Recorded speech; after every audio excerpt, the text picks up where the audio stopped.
He was so proud of being Indian. I think for him, it was a way to be something other than just a Finch.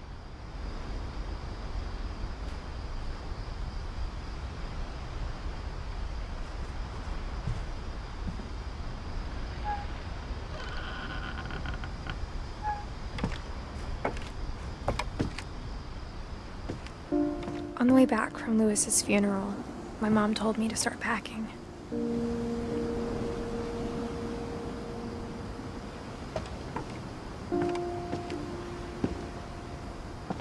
She waited until the day before we left to tell Edie.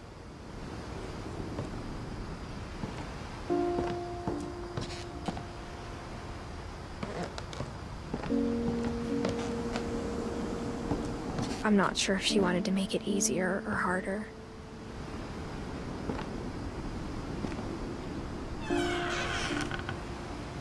I wish we'd stayed.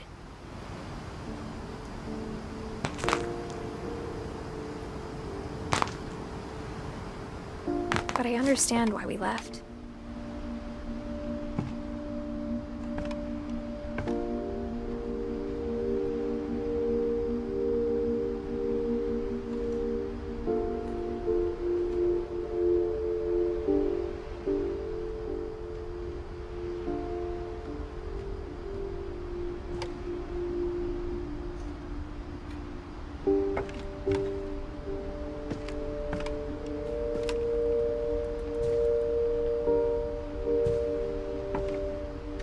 My mom ended up leaving everything behind.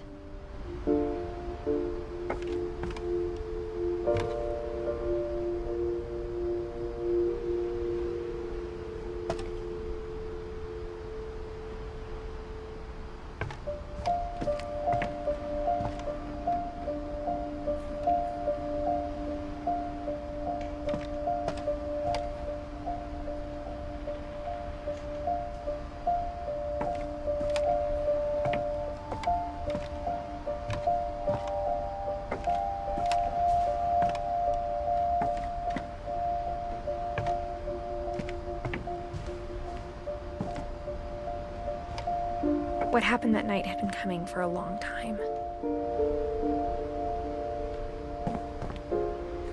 Maybe it should have come sooner.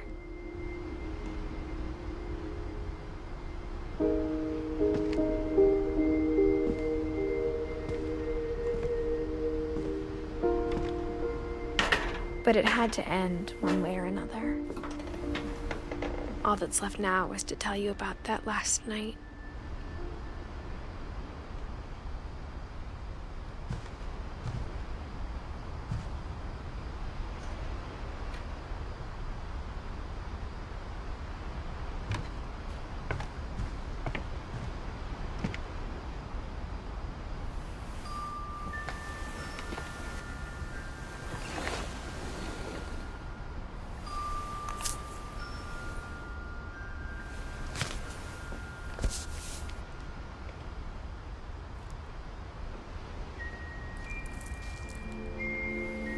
That whole last day, Edie just watched us pack and didn't say a word.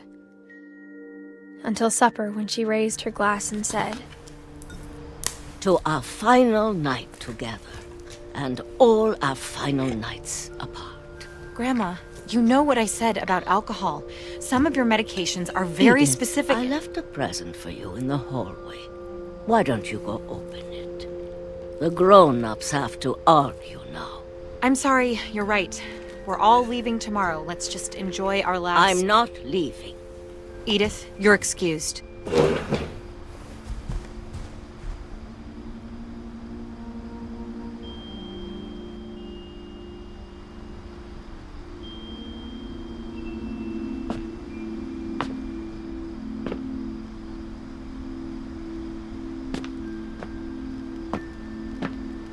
The power had been shut off that morning, but Edie always had plenty of candles.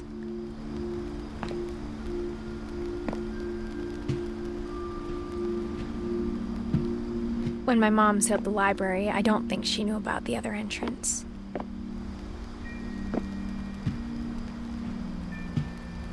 Or that Edie had a key to it.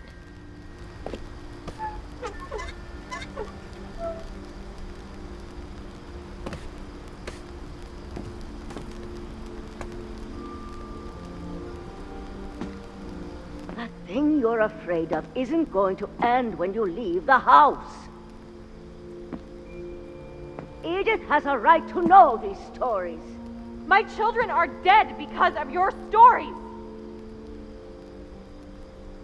I think it's best if Edith and I leave tonight. We'll have the nursing home send a van for you in the morning, okay?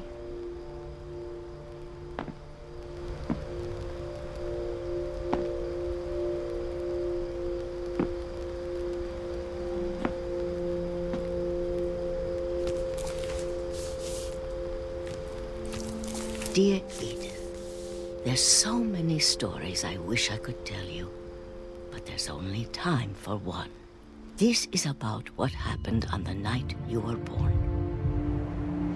That night, the tide went way, way out.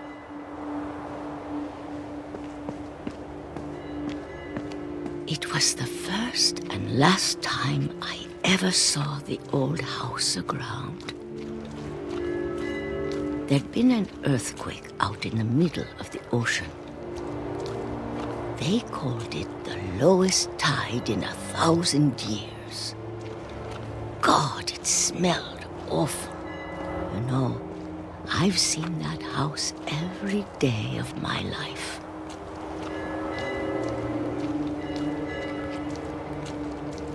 But I never thought I'd go back to it. When the fog rolled in, I lost my way.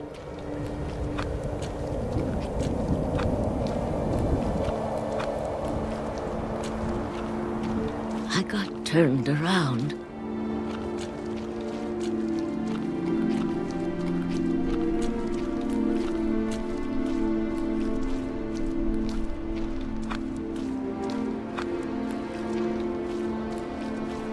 For a while, I wondered. I started seeing things.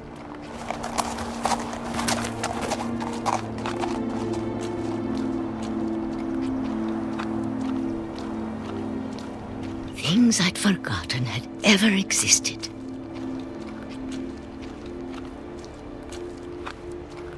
But when I saw them, they felt like old friends.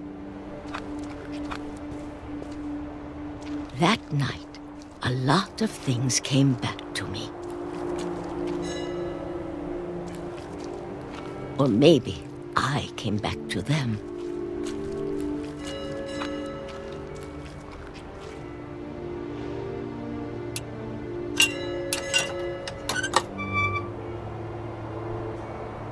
Things I can't explain, but that I need you to try and... Edith, what are you doing in here? It's mine. Edith! Mom, you're gonna rip it! Let go!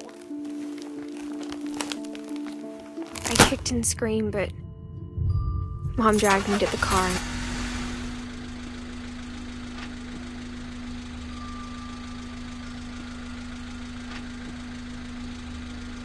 I never saw Great-Grandma Edie again. The next morning, the van came to pick her up, but she was already gone. After that, we moved around a lot.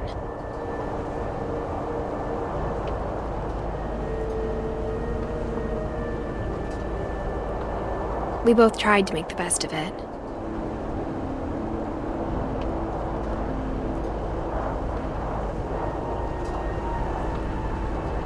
A few years went by.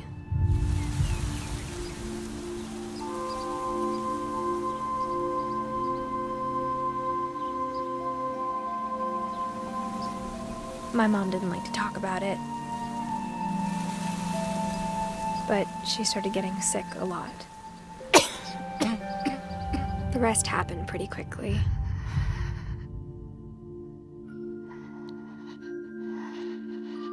She got better for a while, and then she didn't. And then I was alone.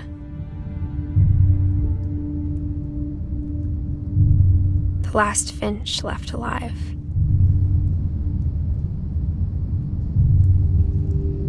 Until until I found out about you. I'm still not sure what to tell you about all this.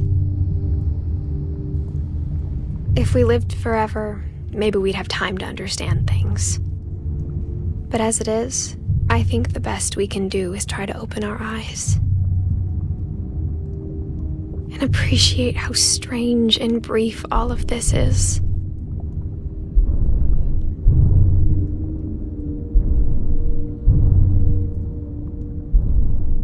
This journal was supposed to be for you.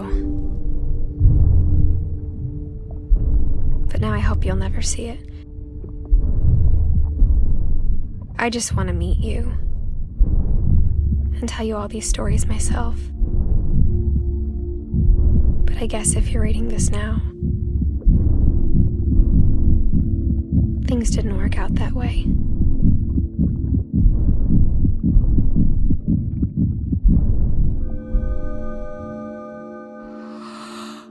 This is where your story begins. I'm sorry I won't be there to see it. It's a lot to ask, but I don't want you to be sad that I'm gone. I want you to be amazed that any of us ever had a chance to be here at all. Good luck.